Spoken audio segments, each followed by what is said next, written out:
मुफ्ती साहब के YouTube channels को सब्सक्राइब कीजिए। आस्क मुफ्ती तारिक मसूद। कुरान की तिलावत कैसे करें? अदनान साहब गुजरात से पूछते हैं, कुरान मजीद की तिलावत तेज़ रफ़्तार में की जाए या धीमी रफ़्तार में? अगर तेज़ रफ़्तार में की जाए तो कम वक्त में ज़्यादा तिलावत हो जाती है, नीज़ आवाज़ तेज़ हो या कम हो।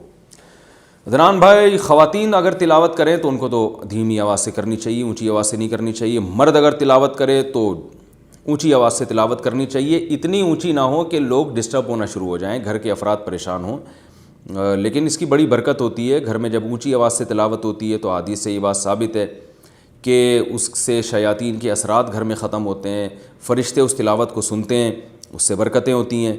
और वैसे भी हमें याद है हमारे वालिद साहब जब शाम को आया करते थे घर में ड्यूटी से, तो नहा धो के बैठ के तिलावत करते थे ऊँची आवाज़ से, तो घर में एक बड़ी बरकत सी महसूस होती थी। उनके इंतकाल के बाद वो तिलावत की आवाज़ हमें नहीं आती थी, एक कमी महसूस होती थी। तो घर का सरबराह घर में बैठ के अगर ऊंची आवाज़ से तिलावत करे तो इसकी और ही अलग बरकत होती है। लेकिन इसमें ये बात बहरहाल ज़रूरी है कि घर के अफराद को तकलीफ़ ना हो। ऐसा ना हो कोई बच्चा आपका पढ़ रहा है, स्टडी कर रहा है, उसका सुबह एग्ज़ाम है और आप उसको तिलावत सुना रहे हैं, तो वो बाज़ दफ़ा फिर परेशानी का सबब बनती है ये चीज़। रहा ये मसला कि स्पीड में तिलावत की जाए या आहिस्ता रफ़्तार से, स्पीड में भी तिलावत कर सकते हैं, और अगर आप समझते हैं इससे ज़्यादा तिलावत हो जाएगी तो तेज़ रफ़्तारी से तिलावत करें। लेकिन तेज़ रफ़्तारी की एक हद है, इतनी रफ़्तार के अल्फाज समझ में ना आए, कोई सुन रहा हो तो उसके समझ में ही ना आए कि आप क्या कह रहे हैं, या आलमून तालमून के अलावा कुछ समझ में ना आ रहा हो, तो फिर ये इतनी स्पीड जायज़ नहीं है। तो रफ़्तार में भी तिलावत की जा सकती है, बल्कि करनी चाहिए ताकि ज़्यादा से ज़्यादा तिलावत हो सके।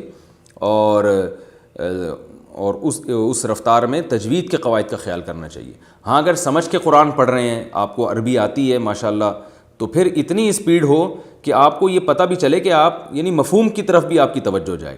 तो इतनी ज़्यादा स्पीड कर लेना कि मफ़हूम ही समझ में ना आ रहा हो आपके, तो भी गलत है।